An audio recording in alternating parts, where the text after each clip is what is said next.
Welcome to Strength in Leos.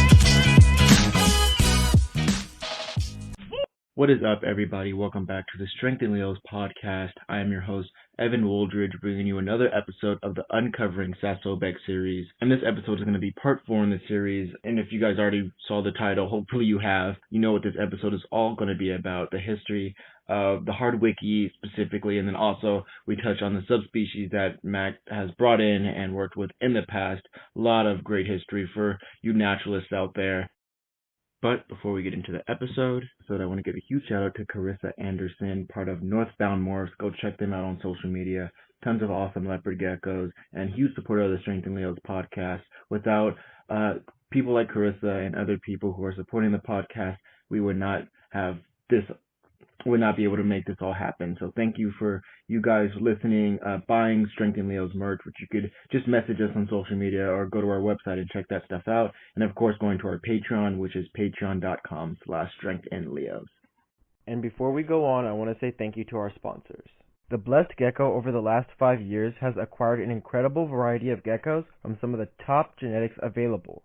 In the past, they have maintained all animals within their own collection as holdbacks, as they have taken time to observe genetic pairings, dispositions, sizes, coloration, patterning, and etc. Go check them out on Facebook and Instagram, and of course go check out what they have available for sale. Impeccable Gecko is a small to mid-sized, family-operated, hobbyist breeder operation. They specialize in leopard geckos with high-quality genetics. At Impeccable Gecko, integrity and animal welfare is above all else. Miles Schwartz works with some awesome morphs and lines that are not only high quality, but also fairly rare in the hobby. Go check out their social media and awesome YouTube channel. John Scarborough of Gecko Boa Reptiles has kept and bred more than 80 species of reptiles, and his focus has turned to specializing within the genus Eublepharis. He has worked hard to pioneer some of the most cutting-edge leopard geckos while maintaining genetic purity and honesty. Go check out their website for their most up-to-date availability, and don't forget to follow all of their social media. Suburban Geckos is operated by Chris Charlton. Chris's passion and enjoyment for herpetoculture, and more specifically leopard geckos, drove the desire to take his hobby to the next level. Suburban Geckos treats every animal with the utmost care and respect, and cuts no corners when it comes to the health and integrity of their geckos. Suburban Geckos is a strong supporter of the Strength in Leos podcast, so follow them on social media and check out what they have available for sale. Grove Geckos is a family-owned and oriented medium-scale leopard gecko business. Lance Musgrove is a hobbyist breeder with the goal of producing healthy, visually stunning, and refined genetics for their geckos. They can be found online at grovegeckos.com or on social media like Facebook and Instagram. Give them a follow and reach out to Lance at any time. Spotty-tailed Geckos is a small hobbyist breeder that focuses on quality genetics and maintaining excellent husbandry. Andy got started in the hobby when his daughter wanted a pet leopard gecko. He immediately fell in love with the animals and the hobby. Andy started breeding his first leopard geckos in 2015. To this day, he keeps a very small collection sourced from top-tier breeders. SaSobek Reptilia works with an array of morphs, such as white and yellows, Mac snows, red stripes, rainbow stripes, various lines of tangerines, clown crosses, and so much more. As they continue to integrate themselves within the community, they look forward to continuously producing greatness. The mission is none other to give back, which is also why they give 15% of their proceeds to charitywater.org, promise to give more as they continue to grow. Go check out SaSobek Reptilia on social media, and don't forget to check what they have available. I know a lot of people listening are going to be super excited for what's to come and some of the stuff that they've already listened to, so I'm pretty sure this is just going to be another great episode, part of the series, and you'll be blowing a lot more people's minds with this episode. Well, thank you so much. So getting into it, I know a lot of people have been interested in knowing how you got off the ground with bringing subspecies to the U.S. specifically. I know you and Alberto were first a part of that, and then further down the line with you and Hardwickii, and then some of the other stuff that kind of compiled with that deal. So starting from that and how you got into the subspecies and such, what was your initial interest into that, and how did you get into wanting to bring those into the U.S. and then into you guys' collection? Well, definitely whenever Alberto and I started bringing the subspecies in, it was one of those things where we basically were kind of taking a page from the ball python market in a way where we were trying to get animals that were as close to wild caught specimens as possible and kind of breed those and hope that something would pop out of them, basically. So the first couple that we got were, we actually got a male fasciolatus, and that was the first like pure subspecies that we brought in. And some people say that fasciolatus aren't a actual subspecies and stuff like that, but back then the people and everything that we brought in came in through Europe. So the Europeans basically said that was a subspecies animal, and this is back in like mid 2000s, basically, is whenever we first brought that animal in. And it even looked different, honestly, than, all the leopard geckos that we have today. The scalation was a little bit different. The pastel coloration on the back, it was actually like a smaller animal than what we typically know as a leopard gecko, like the 50, 60, maybe even 70 gram animal. This thing was maybe like 45 grams, I would say. So it was definitely on the smaller end of, what we would consider a normal leopard gecko in captivity in the United States. That animal was pretty cool. I actually had that animal in my personal collection for quite a while. And, we outcrossed that to a few things right off the bat. The next subspecies that we brought in, and we kind of got them both at the same time, was the fasciolatus and the montanus. So the montanus, the reason for bringing those in was the people that we were getting them from basically said that was, kind of the larger of the species / subspecies. So this is back whenever we really didn't know which ones were which. And it turns out that, we all know that the Agramamu is the larger of the species now. But they said that these montanus were actually larger than, normal leopard geckos. So that's one of the reasons why we got those guys in. The Afghanicus, we could tell, from the pictures that they were definitely different. They were definitely smaller. They were a darker looking animal. And the animals that, we even got back in the day, they look like the Afghanicus that you see today that you can purchase. They might have been a little bit darker, but it wasn't like that far off of what the Afghanicus that everybody knows of today looked like. So we brought those in. The Afghanicus were the ones that we got the most of. And right away we could tell that they looked, or not only looked different, but they kind of acted different as well. They are definitely more calm towards each other, and it's one of those things where they almost like do better in a small group. There's not really the aggression that you see from, the normal leopard geckos that we have here in captivity in the United States, how like you put, 3-4 females together, one of them is probably going to get picked on a little bit or, get out competed for food. These ones were all like very, very docile. And you could easily have like 4 or 5 of them in a 32 quart tub and have no issues at all. Again, they were a much smaller animal. And Alberto actually worked with them first and did a couple of outcrosses, right off the bat. His whole thing was he wanted to make smaller geckos because it was right around the time that Ron was, real big with having the giants. So Alberto wanted to make the miniature version of everything.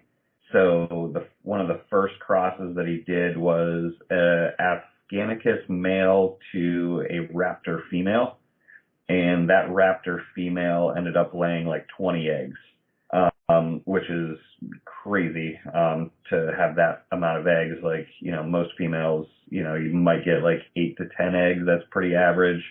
But to have like 20 eggs out of one female, that's pretty impressive. We grew all of those babies up. Alberto gave me a bunch of the babies, and we called it the Afra Project. Instead of like Raptor, it was, Afra. And those animals were really cool because the original animals didn't really look like much, that first generation cross. They kind of looked like normalish looking animals. But whenever you crossed those back to each other or to Eclipse or Raptor, that's whenever like really, really cool stuff would come out, like really jungly patterns, like just a really different look to them because of the darker body of the Afghanicus in the first place. You get like a lot bolder looking animal, and like the colors were really nice. And they were just different. And especially back then, whenever, a lot of it was super hypo, and, the first Raptors were almost all solid orange and stuff like that.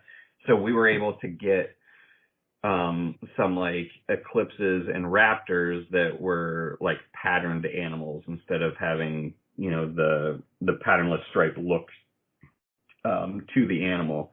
So that was one of the cool things that kind of came out of that. And honestly, I used a lot of that stuff to kind of create a little bit more boldness in like the G project originally. And so a lot of that like line can be like almost like you can kind of go back in time.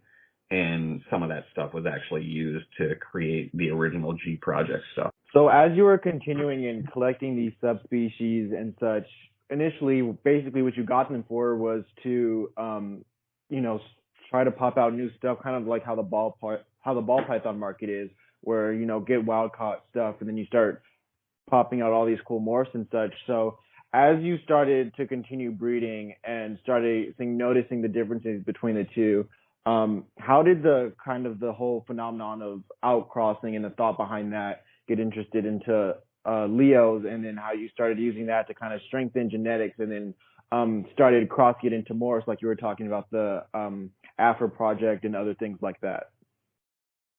So basically, we just kind of wanted to, like keep lines going, but then also do like parallel lines that would be like kind of like outcrosses.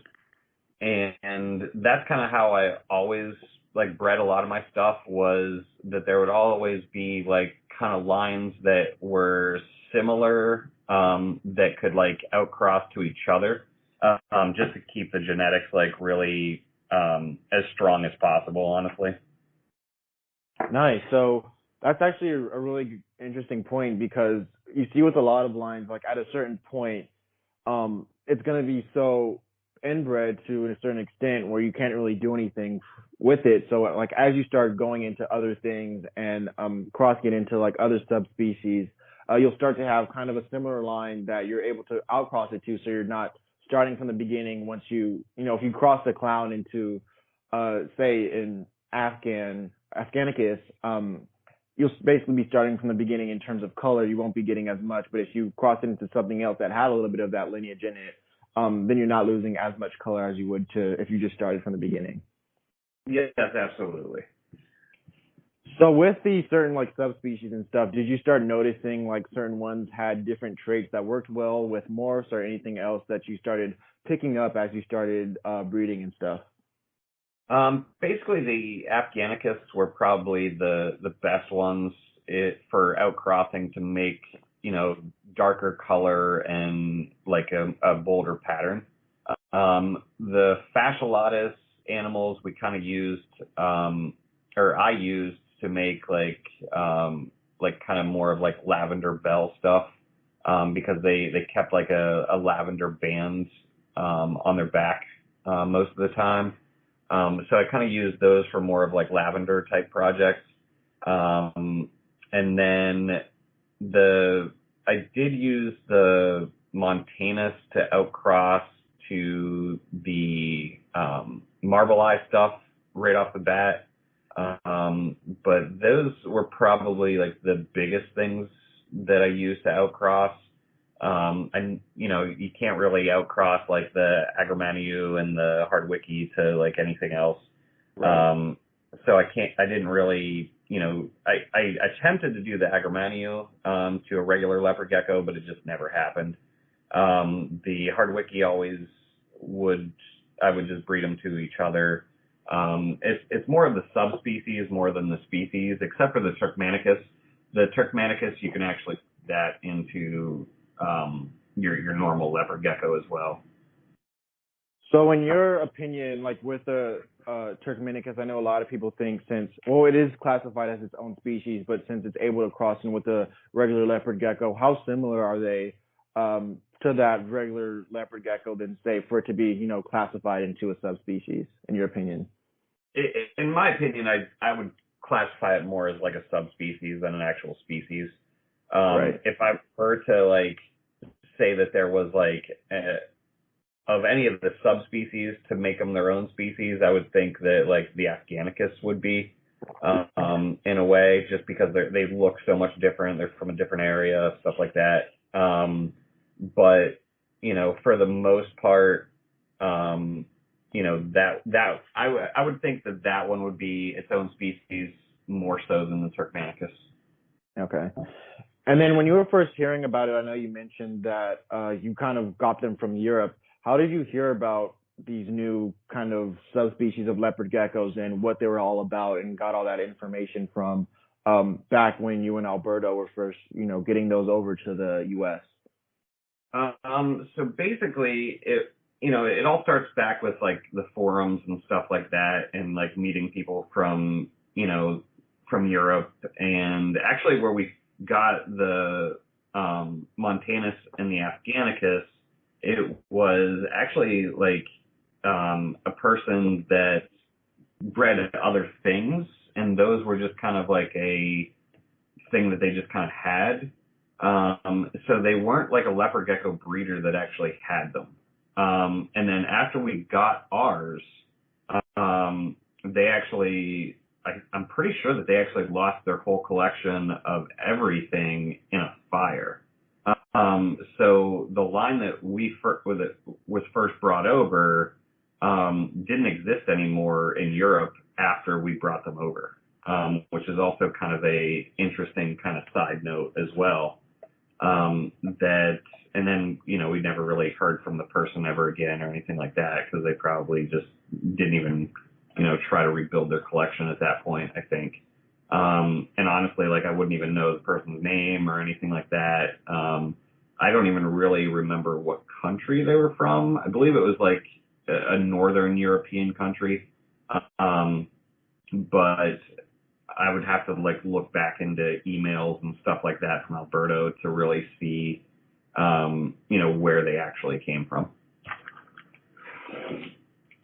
That's pretty cool how some of that stuff just got started, because I think nowadays when we hear of stuff like morphs or something new in terms of leopard geckos, we hear about it on Facebook or Instagram, those social media platforms. But back in the forum days, how it got started and how that stuff was kind of spread through the forums and such, it's really interesting, just that contrast between then and now. Yeah, exactly. And, now information is so quickly accessed that, it's kind of incredible. But back then, like, it really wasn't. And honestly, like, the Afghanicus and the Montanus, and even the Fasciolatus, I believe, like, they weren't even really people on the forums that were talking about it. It was more of like people from Europe that were on the forums knew people that had them. So it's almost like it was like even one step removed from the forums in a way. I believe like there was a guy that, openly said that he had Fasciolatus on the forums. Again, I forget his name at this point. But other than that, like, he was really the only one that even, kind of said that he had the fasciolatus. The other stuff was like very, very uncommon, even in the mid 2000s, whenever we were trying to bring a lot of this stuff over. And fast forward a few years to whenever John was bringing some stuff over for his really cool collection of subspecies and species. A lot of his stuff either came from collectors from Russia or zoos slash institutions that were able to go wild catch some of this stuff and then bred it in captivity and then was able to kind of move it to the private sector after that. Yeah, that's really cool, especially having some of that data from where they were collected. For the stuff that you had, did you know if they were just wild caught and then brought over, or was it like someone got the information, collected that data, bred them maybe 1 or 2 generations, and then sent them over? Yeah, and I really have no clue, honestly. It was one of those things where you can tell that they look different, and we didn't question where they came from. It's basically, from how I look at it, there's definitely a thing called European purification that, that's just what I like to call it, but it's basically animals that have been taken from the wild that end up in Europe, and either themselves or the babies from said animals get sold through Europe, and that's how certain things end up in the United States. And that is definitely true of many different species. It's not just leopard geckos. A lot of the like Australian species or New Zealand species, they all kind of come through Europe. Anything that's like super, super rare and not thought to be in captivity, it usually goes through Europe first. Right, and you start to see that with a lot of this newer stuff that's coming up, and you said Australian species and so many other things that are popping up. Now, going back to the forum pages, and some of the information that was popped out, was it just one day you were kind of just scrolling and then you noticed it's something new? Like, was there even pictures of some of this stuff that, you saw on the forum pages, or was it just kind of a word of mouth type of thing, where you were just saying things and then you guys just decided to, take it on and then see what would pop out of this stuff? Well, it all depends on which thing you're asking about. Like the white and yellow was definitely a thing that I saw on the forum and wanted to have it. And it was right around the time that like the Enigma stuff was big. And to me, it definitely didn't look Enigma, but like it had potential. Like it wasn't the wow factor of an Enigma, but it definitely had potential. And we contacted our contacts over in Europe to see if they could get their hands on any, and they were able to secure a male. And then we sent over females to breed to that male, and then we got the babies back from that. That's how the white and yellow story kind of happens. The other stuff, basically, like whenever I first started working with Alberto, he was also working with some more obscure species as well, like a lot of Australian stuff. And at the time, he actually had some New Zealand green geckos, the Neltinus gray eye.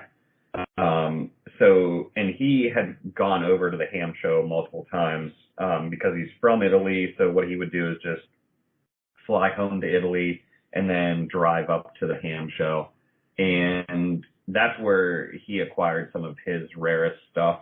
And just from him kind of being European, it was easier for him to get to know people from Europe that were either breeders of certain things over there, or were, some of the people that have written books on certain taxa of geckos, to, probably one of the, greatest smugglers of reptiles in the world.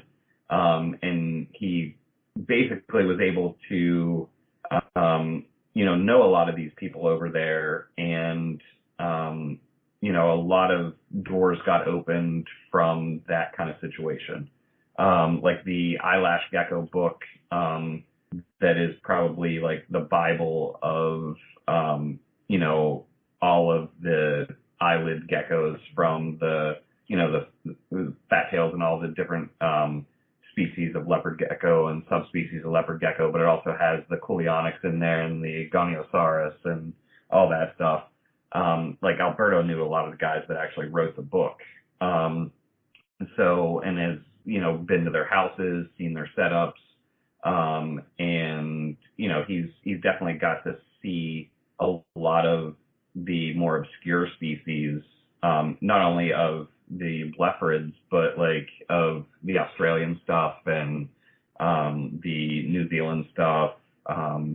So that helped to open up the doors to try to get some of these species / subspecies.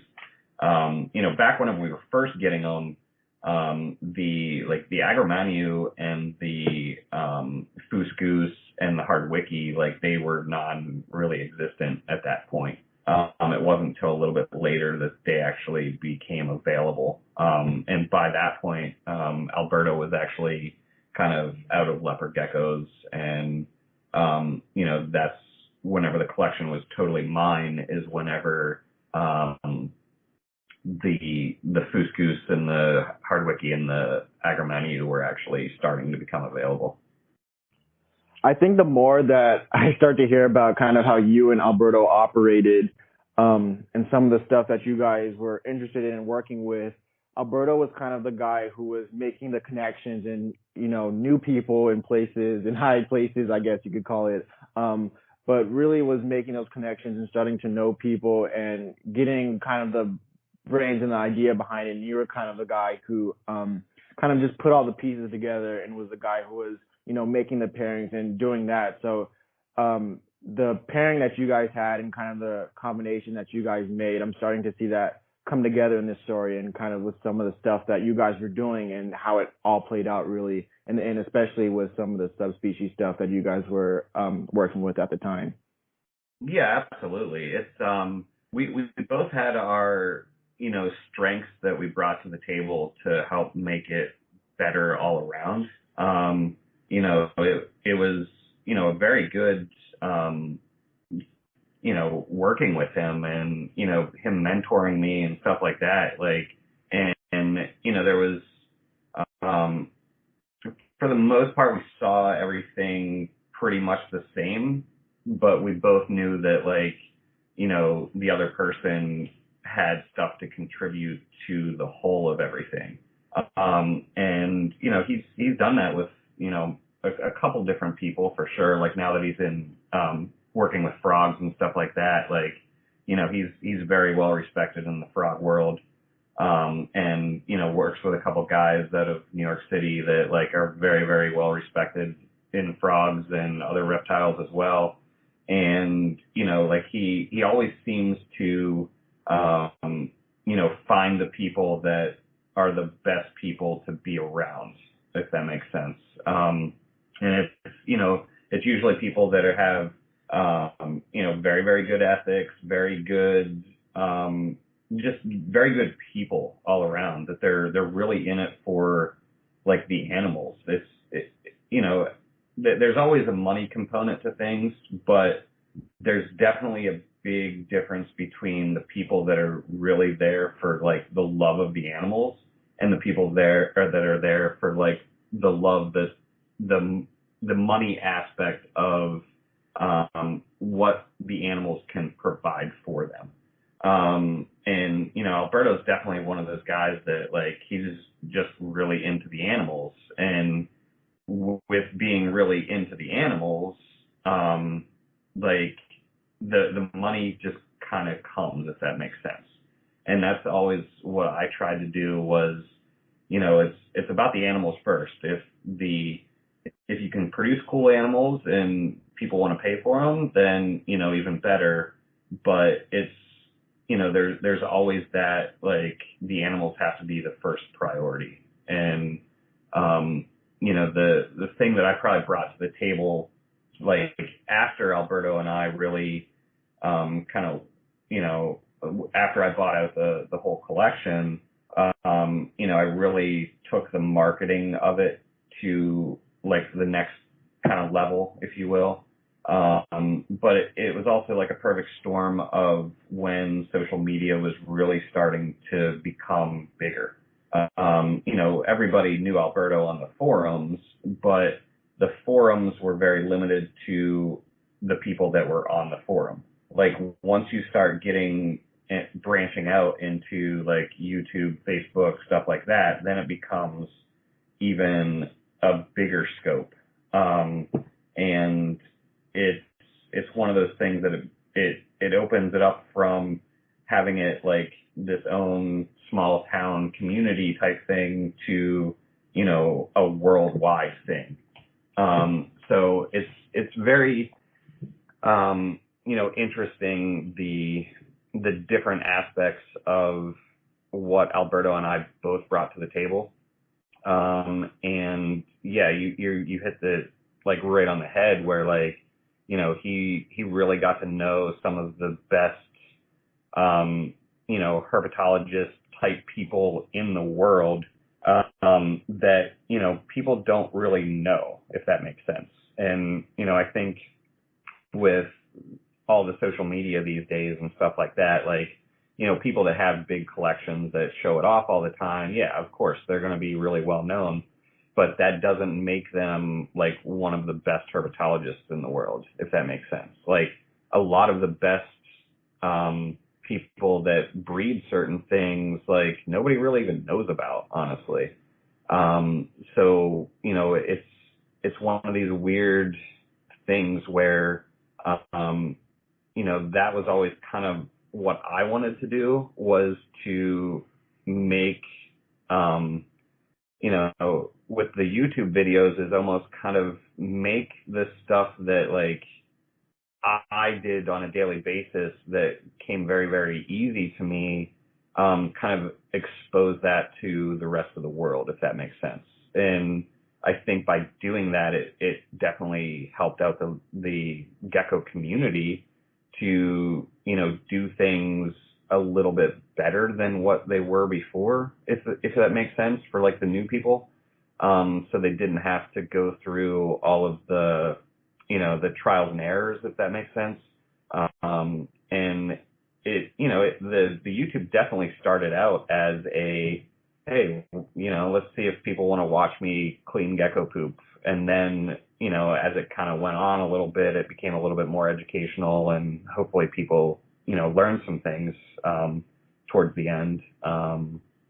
But yeah, it's definitely been an interesting, transformation of, from whenever Alberto first started till I became partners with him, to me taking over the collection, to, both of us really not being part of it for quite a while now.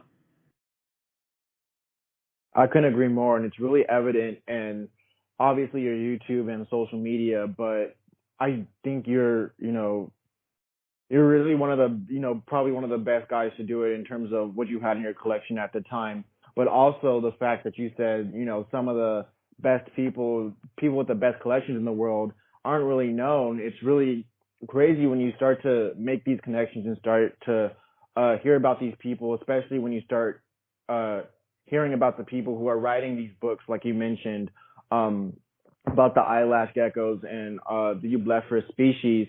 You start to realize how big of a community that's not just, on the forums or Facebook or Instagram, that's really bigger than what a lot of people even see. And when Alberto was getting all this information, and when you were with him, you were kind of that sponge soaking up all that information. And when you got to YouTube, you were kind of the Alberto, and then you're 26, 30,000 subscribers are, your max, I guess, if you could say that. But you really got all that information and put it out to a way where a lot of people were able to, understand it and then put it out to a wide net of people. So once that kind of snowball effect starts happening, you start gaining a community around some of the stuff that you're presenting, the leopard gecko, subspecies, all that good stuff. And starting to create, an environment where people are able to know the right from wrong, and then how to approach things from kind of a perspective where you're not crossing the albino strains, and just basic stuff that people know now. But I think if that wasn't there at the time that it was, a lot of people that would be having these issues down the lines in terms of pure collections and keeping these things separate, kind of the ways that you did it back when you had a really big, nice collection. Those things would just be a catalyst for leopard geckos, and how that the community would almost be self-destructive in a way, because these guidelines and how you and Alberto did things back in the day, it kind of set out the layout for kind of how people are doing it today and are hopefully continuing to do it down the line. Yeah, absolutely. And, I definitely appreciate like you being able to express that for all the listeners, that, it's, that, even after I was gone, people enjoyed the work that I did, I guess. Yeah, we were talking about it a couple of weeks ago when I was saying that your YouTube videos are still popping up on recommended when you haven't probably posted a video in a while now, and they're still popping up. So people are still watching them, are still interested in it. And I think the information, it just speaks to the information you were saying, because the fact that it still is as relevant today as it was when you were recording those videos, and how it's still accurate information that people could go back to, it just speaks to your knowledge and just some of the stuff that you guys did and how you guys put it out there for everybody to really just listen to and understand some of what you were doing when you were into it. Yeah, absolutely. Yeah, so one other thing that I wanted to talk to you, as we were talking about the subspecies and stuff, you were kind of the first person to bring the Hardwickii over to the United States, one of the first people to really breed them also in captivity. So walk us through that journey. I know you talked about kind of how you got them a little bit in the past with the African fat tail trade from the urban gecko, but really walk us through kind of that journey of how you got them, and then how you started to breed them and started making them more prevalent in captivity, and with some of the stuff that you were doing. Okay. So, the first thing was, whenever I had a large leopard gecko collection, and there was a year that it wasn't really, selling as great, and fat tails were becoming like this really big, thing where, a lot of them were, $2,000 an animal and stuff like that, which is kind of crazy that, like, even to this day, like, a lot of them are still really, really expensive, and it's been like, 8 to 10 years probably by now. So I ended up doing a trade for, a lot of leopard geckos for, a good collection of fat tail geckos. And, I basically bred them for 1 year. And, during that year, I found out that I wasn't the only one that traded a bunch of leopard geckos for fat tails, and figured out like the people that, had done it. And I was like, you know what, like these fat tails like really aren't, something that I'm super, super into. So like I started thinking about like, selling off the collection. And right around the time that I was thinking about selling off the fat tail collection, I had the opportunity to buy the first captive bred Hardwickii in the world. And so I quickly liquidated my fat tail gecko collection. I ended up selling it for around 15,000, I think was the final number that someone had bought it for. And basically that person had like then pieced out the collection. And I mean, it was probably, honestly, close to like $40,000 worth of fat tails that I sold off relatively cheap compared to what their true market value were, so that I could get the money to acquire the first Hardwickii that I got. Basically I want to say that like the first shipment was like 3 animals, and then the next shipment was another 3 animals. But the second shipment, it was during the summer, and the second shipment, all the Hardwickii in the box died. So that kind of put it back a little bit. And that definitely sucked, getting basically a $5,000 box that, all the animals were dead. But the guy that I got them from was like real cool. He replaced the animals. And actually I made use of the animals that didn't make it. I actually took one of them to Penn State University. They actually have basically a guy was doing like genetic research type of thing to see like how closely related all of the animals in the world kind of are, if that makes sense. And I took him one of the dead specimens, and he fixed the other 2 specimens for me. And I got to keep those, and I still have them somewhere. But basically, this guy had probably one of the only specimens out of India that was actually a fixed specimen that he could do DNA samples on and stuff like that. And I ended up taking him like some skins or some like shed skin samples from some other Australian species that I had at the time as well. So it was kind of cool to like be able to be a part of that. I don't know if anything ever came of any of it, but it's kind of cool that I was able to help this professor with acquiring some skins and a full specimen of something that he probably never could have had. But anyway, that first year of getting Hardwickii, I ended up, I think, with, I want to say that it was like 6 or 7 animals that were able to be bred. And then I started breeding them from there. And technically, from my knowledge, I was the second person in the world to breed them in captivity, from what I know. Because I don't think they were ever brought in anytime before that. The animals that I had purchased, they actually came from the guy that produced the first couple clutches. His name was John Boone.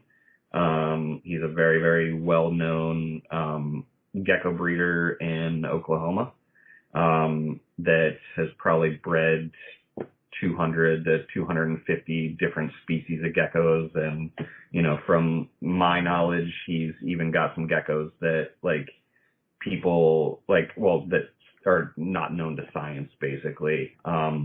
He is the person that like the confiscation people will call and be like, hey, we got this really weird animal gecko that, do you want it? And then he'll take it, hold on to it, and usually we'll get to keep it after all the court stuff is done with the illegal importation of the animal, basically. So he had actually got them over at the ham show, his original animals, I believe, and it was, from what he told me, how the story goes is that a very well-known person that acquires animals from the wild came up to him at the ham show and basically went up to him and was like, I got something that you probably are going to want. And basically opened up the bag, and in the bag there was Hardwickii, and John bought all of them on site. And sounds like a drug trade almost. yeah, it was one of those like, so like that was, I always thought that story was kind of cool, where like it was, you know, it's not like he like saw him on a table or anything like that. It was more like, you know, he got shown what was in the bag, and he bought what was in the bag, and then you know, they were, I don't know, you know, how they were collected or anything like that. Like, I know who the person was that collected them, but I will not like say that, you know, on the podcast. And you know, they ended up in the U.S. And I got the first babies that were ever produced in captivity, and that is where my Hardwickii came from. Since then, like, you know, a lot more people have bred them, and now they're quite common, except for males. Apparently males are like impossible to make. But you know, and even there's a collection, another collection in Oklahoma that is like a private collection that nobody really knows about, that, you know, they produce quite a few of them as well. And they actually produce Tailor Eye as well, which Tailor Eye are like the other species of fat tail in that genus. But they're very finicky, and like they, you know, they want to eat termites, and you gotta like, they're really hard to get eating. But once they're eating, apparently sometimes the babies are a little bit hardier, but they're still like a pain in the butt, I've heard. But they're actually a really, really, you know, cool other eyelid gecko as well.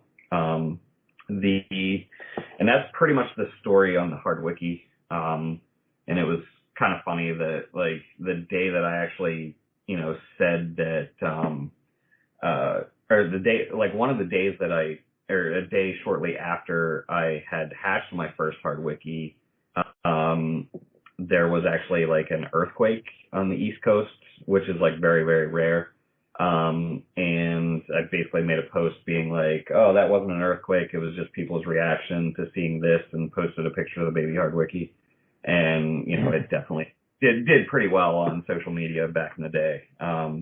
And then, I mean, the other kind of cool thing with the Hardwickii was whenever Brian Barczyk came over to my place, and we put all the Hardwickii like out on the table.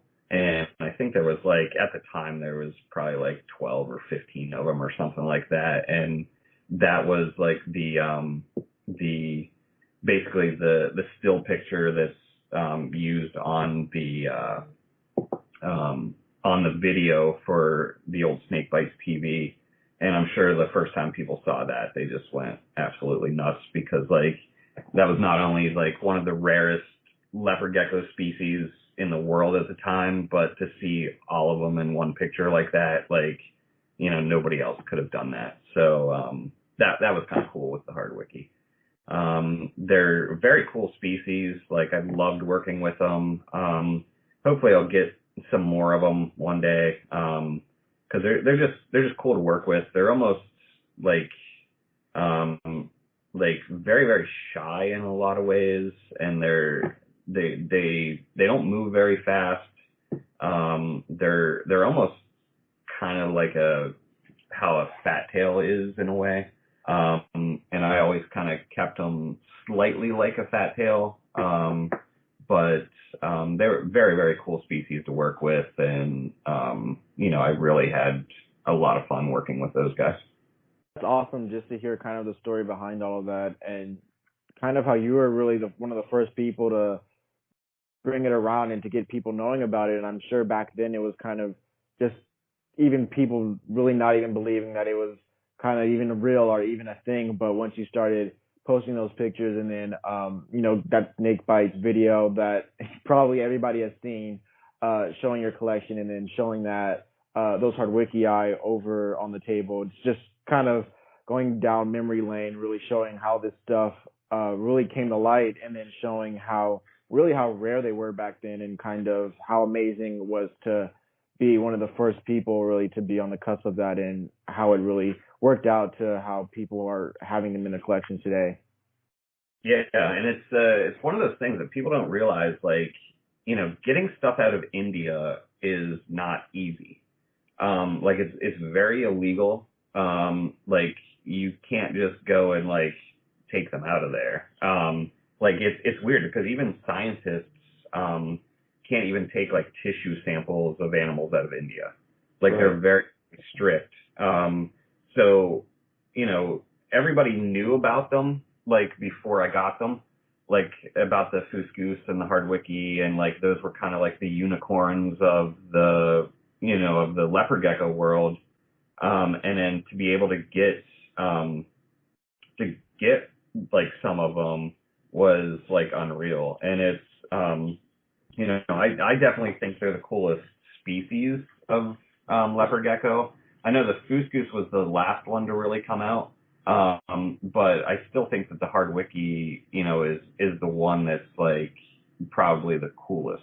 And whenever it first came out like that, like it was definitely it was definitely on everybody's list of things that they wanted. You know what I mean? It was just it was a unicorn species that, until they're out, like it's like kind of like the holy grail of leopard geckos. And it was definitely kind of cool to,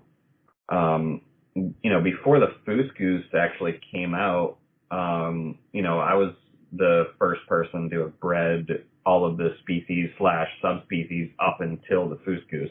And then, once they came out, John was the one that has done all of them that are like in captivity. I think they just found like another Eublepharis in India that like nobody else can get out. It's like on a tiger reserve or something. But it's definitely kind of cool to say that you bred all but one of them. And at the time I had bred every single one of them that was in captivity and had them all in my collection at one point. So that's also pretty cool. And then once John got the Fuscus, like he has the record of breeding all of the ones that were able to be kept in captivity. So, but yeah, it was really cool to have all of them in the collection for sure. And also just the fact that how much different it looked from anything else. Like even with the subspecies, maybe you could argue that the Afghanicus has definitely a bit different look.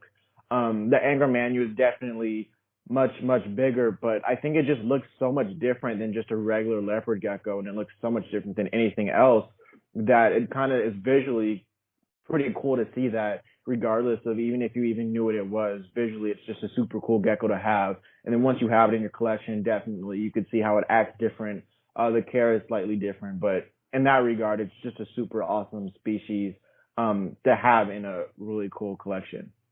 Absolutely. And it's one of those weird things too, where like, before, the ones that got brought in that, I ended up getting the babies from, I think at the time there was only like 2 pictures on the internet of what they even looked like. So it wasn't even just like how rare they were. It was like there wasn't even like, really that many pictures of them that you could even, know what the heck they were. So, and I think even, one of the pictures might have even been like of a dead sample or something like that. I'd have to look in the eyelid gecko book. But literally all of the pictures that are in the eyelid gecko book are the only pictures that were known of these animals at the time, before they were, brought into captivity. So it's a very, crazy thing to think that you go from a species that there's only like 2 pictures of it to, being able to like hold a live specimen in your hand is pretty awesome. Definitely. And when you're keeping them, I know a lot of people have issues with like producing males. I know that's a big thing. They don't seem to follow the temperature sex determination as, say, a regular leopard gecko or any of the other species. Did you kind of have that same experience when you were breeding them and when they're in your collection? I produced a couple baby males, and I just kept them more at like a mid-range temperature. So I don't know. I mean, I didn't produce like a ton of them because like whenever I started producing them, that is, I only had really 1 year that I was producing them, and then like the second year was the year that I was like trying to move. So I never really like produced them that much after that. Like I ended up selling a couple of them off. So they're, I didn't breed them for very long. So I can't be like, I produced 100 of them or anything like that. Like it was very minimal how many I actually produced. So, I did produce at least one or two males from the animals that I had. But, I didn't produce enough of them to be like, oh yeah, like, males are really hard to get. Like I didn't even really know that that was a thing.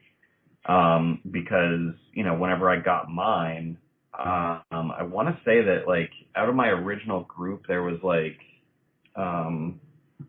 it was probably like, 2 males and like maybe 5 females or something like that is what I had originally whenever I bought them.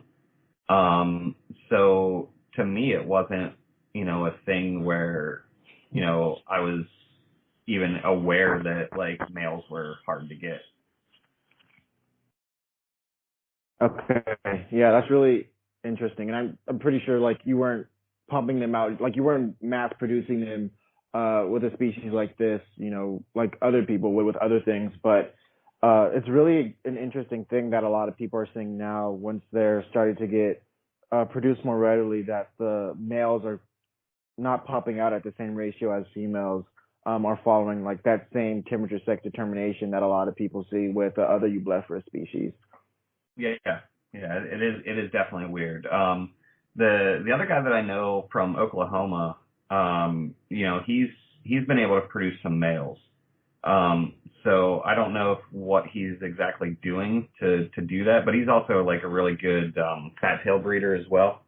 So I almost feel like if you're good at fat tails, like the Hardwickii are a little bit easier as well. So, maybe it's like a trick that he uses with the fat tails that he's able to do it. I'll have to like really talk with him and see, what his experience has been on producing males and then be able to get back to you on it. Okay, cool. Now, in terms of breeding this, when you were first wanting to breed them and stuff, what was your approach? Did you try to breed them more like the fat tails, or were you following it more on like what you were doing for leopard geckos? And what was your approach, and how did you find success in breeding them when you were first trying to get them to mate and then breed and start producing for you? I mean, honestly, like the only difference that I did with fat tails to breed them was like I didn't have a lay box per se. It was just all cocoa fiber in the tub, and then I would have like ceramic hides or like plastic hides in there that they would hide in, and then I would just go through and get the eggs. The Hardwickii, like what I would typically do is just kind of set them up like the leopard geckos, honestly, and I was able to get eggs out of them like that. So there wasn't really, the only thing that maybe I did was like the temperature was a little bit lower. I would try to keep them lower in the rack, because I think they don't do well with a lot of heat. As far as like getting super warm, I think they like it a little bit cooler. Because I remember the 1 year that I bred them, I had I guess it was like the beginning of the second year. Like I had some fertility issues on them, and I think it was because I was keeping them a little bit too warm. I think the rack that they were in was a little bit too warm. Because the other rack that I had them in, like the first year, was on a different wall, and it was more of the tubs that were like long ways. So they were more wide in the rack than pushing them straight into the rack, if that makes sense. So they were basically in my 15 or 32 quart tub racks, where the 32 quart tub is like the long way is like actually what you see, instead of like the other racks where the long way is like the depth of it. So that might have had something to do with it. But, you know, it was one of those things where, you know, it was just like kind of a bad year for them for some reason. And I was getting some infertile eggs from them the second year. Okay. Yeah, that's just hearing about how they're able to, you know, hearing that history, I think that's going to help a lot of people kind of understand more about the information about it, because it's really interesting with leopard geckos. I think a lot more is known about them in captivity than kind of in the wild, and how they even really got here when leopard geckos were really first getting here in the first place, when they were getting shipped over, just wild caught specimens and such. There was not really any locality data or, you know, where they came from or any of that subspecies stuff. It was kind of just, you know, people were getting them over, and then wild caught stuff, kind of how the ball pythons are in a way. But no one really knew anything about that. So hearing about kind of this stuff and how, you know, people are getting subspecies and then also kind of the pure species stuff, and then starting to establish that it's kind of a big turnaround for kind of how it started in the beginning. Yeah, absolutely. Because, you know, as everybody knows, like leopard geckos were, as we know them in the United States, are kind of like mutts, basically, where, like, you know, they were all classified as a leopard gecko, and they were just breeding stuff together. Probably a lot of them were macularis, but, you know, who knows if, you know, other subspecies got mixed into it right off the bat. Right. And in terms of trends in terms of when people were getting interested in this stuff, and how people were reacting to subspecies and wanting them, what was the market like in terms of people wanting to get this stuff in the beginning, and then also further down when more stuff started coming in, the Angramanu, and then with you and the Hardwickii, what was the market like for people starting to get this stuff and are starting to become more interested into the possibilities of what these new species and subspecies could bring to the table in terms of leopard geckos?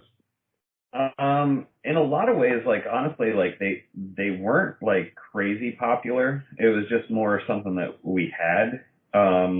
Because, like, you got to remember that, like, during that time too, like, is when, like, you know, whenever we had these subspecies was whenever, you know, like, enigmas were just getting big, and then you know, that transitioned into, like, the white and yellows were getting big, and, you know, the raptors and the eclipse, like, were back whenever, you know, right before the enigma stuff. So it was, the stuff that was big was really more so the mutations. You know, the subspecies and species are more of a very smaller market, I would say, than, you know, some of the morphs and the combinations, just because, like, not everybody's into them, and that's perfectly okay. It's more of a purist thing, and it, you know, it definitely translates to, you know, a lot of other species, like, you know, the different types of, like, boa constrictors and stuff like that, where they have all the different localities and different species and subspecies and stuff. Like, you know, not everybody is into the different localities. You know, it's definitely one of those, like, weird things where, you know, some people are into it and some people aren't. You know, the Hardwickii is, like, kind of different because they look so much different.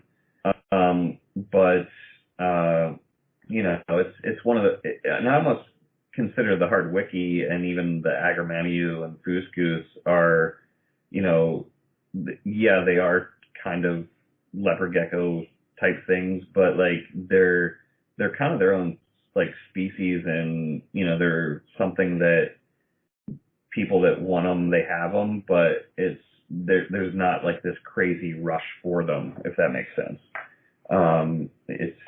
You know, they're just, it's a whole different thing, I guess. Of course, and I totally see that today. I think it's kind of the same thing where definitely it's a certain type of collector that would be interested in some of this stuff. You don't see people first getting into leopard gecko breeding and the first thing that they get is a Trichomanicus or Montanus, for that fact. And it's definitely something that you see kind of the bigger collectors, people who want to get into more interesting things. You see John has them. You definitely have them, and then some other people who are interested in those things have them. So it definitely, I agree with you. It takes a certain kind of collector who would want some of this stuff because it's not a morph. It's not, something that's exciting as something else that a lot of people might have. So it definitely takes someone special who wants to work with that and is more of a purist in terms of what they want to work with and some of the stuff that they have in their collection. Yes, absolutely. Now, I know one other thing that a lot of people had questions about, and I'm not sure if you kind of know about this because it's more relatively new, and you've been out of the leopard gecko hobby kind of for a while now, but I think a lot of new people are kind of interested in sort of this new species that a lot of people that has come up called the Eublepharis Hardwickii, and I was going to ask you if you knew anything about it or had any thoughts on it or what you've heard about it so far. Actually, this is the first time I've heard of it. Really? Yeah. Is it the species from India that I was talking about earlier? Yeah, I think it might have been like the same species. It came from like northern India and the Nepal area.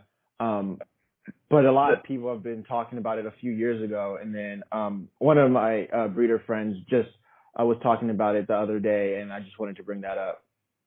Yeah, if it's the same one that because I think whenever I was talking to John like a few years ago, he was probably the one that brought it up that there was a new species described in, and I think he said that it was like in a tiger preserve in in India somewhere, and I think he said like either central or northern India. So that's probably the same animal that I was talking about earlier. Okay. I don't know if there's any in captivity or anything like that. I mean, I'm sure if there I've seen was actually some breeders, through Europe actually, who got it from, I think they got it from a collector in Russia, and then they've been popping up in Europe. But as far as I know, I don't think there's any in the United States. Okay, and that would make sense because that's kind of how things happen. It's usually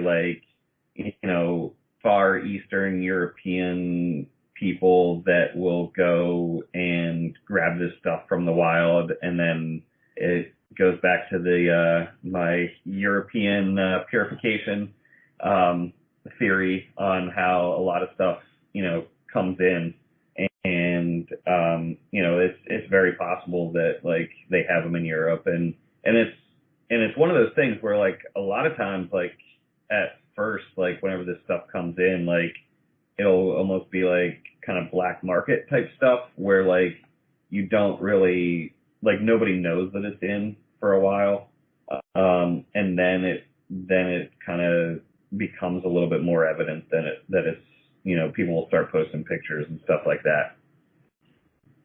Definitely. And just based on kind of what you've seen throughout, people with leopard geckos and within the hobby, do you think that eventually it'll make its way over to the States and it'll be kind of just another species that people will have and then we'll start breeding just like the other ones? Oh, absolutely. I mean, if I know John, he'll definitely try to get some of those as soon as they're available, and he'll probably be one of the first people to bring them to the U.S. And breed them and stuff like that. Because he's really into his species and subspecies, so I'm sure that he'll try to get his hands on them as soon as he can. Right. It's just super interesting to know that new stuff is even still popping out, and even talking with other kind of researchers and scientists, there's still a lot of stuff that isn't discovered, especially when you're talking about the Middle East, Pakistan, Afghanistan, India, that area. There's still a lot of stuff that people aren't able to collect and get information about. So there's probably tons of other species and even subspecies of different things that we don't even know about. And just a possibility that there's other things that we could get our hands on in the future. Who knows what we'd have in 15, 20 years from now compared to some of the stuff we're working with today. Well, absolutely. And it's, there's definitely been, species, new species described all the time. I mean, even the blue tree monitors that, I just got a little while ago, I mean, they just became known to science in the early 2000s. So, they've only really been known to science for 20 years. So, and they're, a larger animal, they're pretty, and it's one of those things where, there's constantly new things being discovered. And the thing that's really crazy interesting is, how back in in the 90s and even 80s, how some of this stuff was coming in super, super cheap. And, by the, a lot of them were coming in, monkey tail skinks, for instance, they used to come in by the hundreds. And they're a species that definitely doesn't reproduce very fast. And, for them to come in in that volume, and then to almost become, nobody had them for years.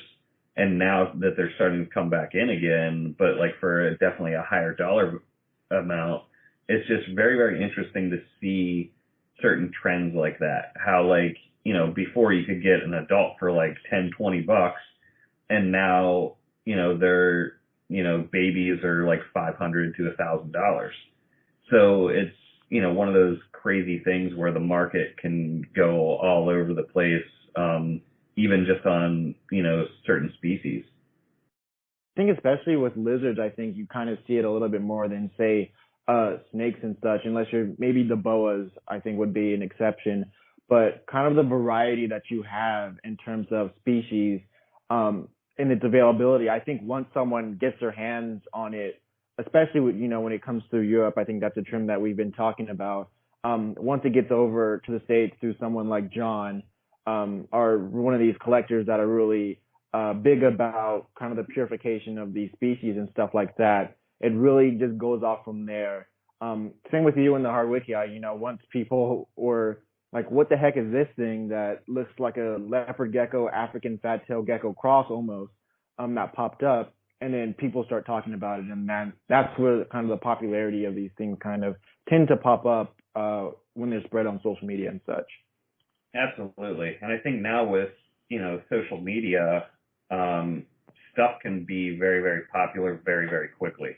As soon as people see them. I mean, a good example is the red-eyed crocodile crocodile skink, where somebody sees a picture of them and they look like a little dinosaur, and then they become just super, super popular. And it's one of those things where you never really saw those animals a few years ago. And it's almost all of them are imported, which kind of sucks. But you would hope that with all these animals coming in, that, somebody would actually take the time and actually start breeding them and making captive bred babies, that are really, really cool. But that's a perfect example of an animal that, they have this really strange look. They're smaller, they're cute, and, they just became super, super popular on social media, very, very quickly. So, that goes to show the power of social media, but it's also it has that double-edged sword where it's great, they're popular now, but hopefully they're not so popular that they're just going to keep importing, hundreds of them without trying to breed them in captivity.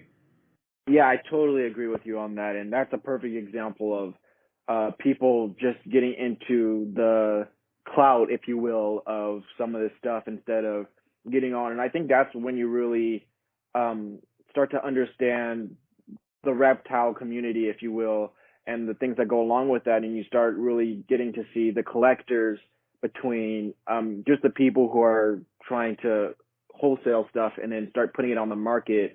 And we talked about it earlier when you talk about people who were on the cusp of herpetology and all that stuff.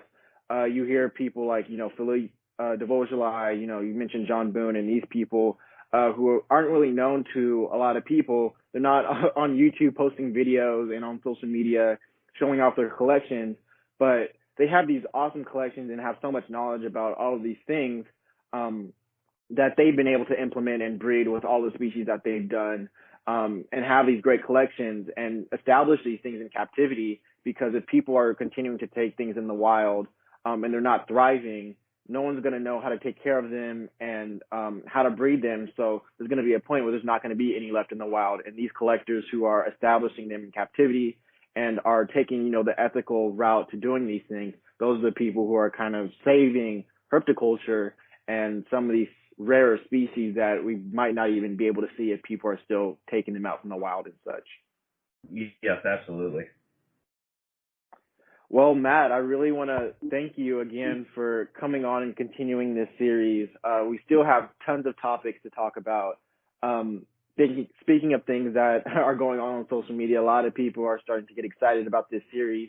A lot of people don't even know what it's about, but definitely once people are hearing this, they'll finally get to hear their many, many hours of this series, and we'll start to continue to share and, listen to this and start knowing what everything is actually about.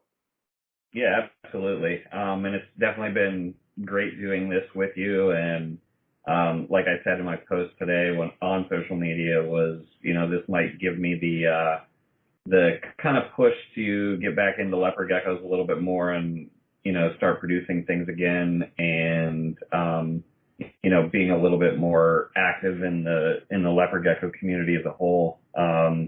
And then maybe converting some of those people over to some other species that I've found to be really, really cool recently. I think it's going to be good all around. Yeah, I totally agree. And before we leave right quick, I just wanted to ask you about your blue tree monitors. I saw you just got some eggs, so how are those doing? So as I thought they weren't good, they definitely looked slightly caved in and dried out a little bit whenever I found them, which was, basically the morning after they were laid, cause they lay at night. And, so I don't think that they were good in the first place. I still tried incubating them, but they started to smell and stuff. So they're not any good. But that's a start, getting them to lay eggs. I mean, that just means that, she's definitely of size. And, they're at least comfortable enough to, start the ovulation process and, be able to lay the eggs.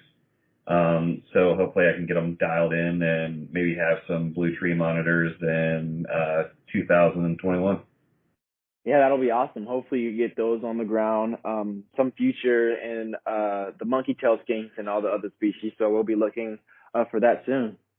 Yep, absolutely. It'll be cool. There's probably going to be a lot that I'll work on in 2021. And there might even be some new species that I haven't worked with that will make their way into the collection. I've been talking to one of my friends about doing some collaborations with him as far as some more obscure species go, some Australian species, so that'll be kind of fun. And work with some stuff that I haven't really worked with before, and definitely get some more species bred under my belt. Right, and I was kind of joking before. Next thing you'll know, that iconic video of you with all the geckos in your basement, that'll be the same thing all over again pretty soon. So we'll be looking forward to seeing that. Absolutely. It'll be fun. Awesome, Matt. Well, thank you, and then we'll see you back soon for another episode. All right, sounds good. Thank you so much. All right. And that's the wrap for this episode today. I hope you guys really enjoyed hearing the history behind almost all of the subspecies and wild types within the genus of Eublepharis, and really understood kind of the history behind it again and the importance of why they're important. I know not everybody is a huge wild type fan, and I definitely understand because there's so many morphs out there. Why even care about the wild types? But it's definitely a naturalist and collective thing. And my one big thing for this episode is just to employ you to do a little bit more research, and there's definitely one out there for everybody, even if you only have maybe one or two or a pair, or just use them for outcrossing. I think, if anything, that's one of the biggest things that you might want to get one for.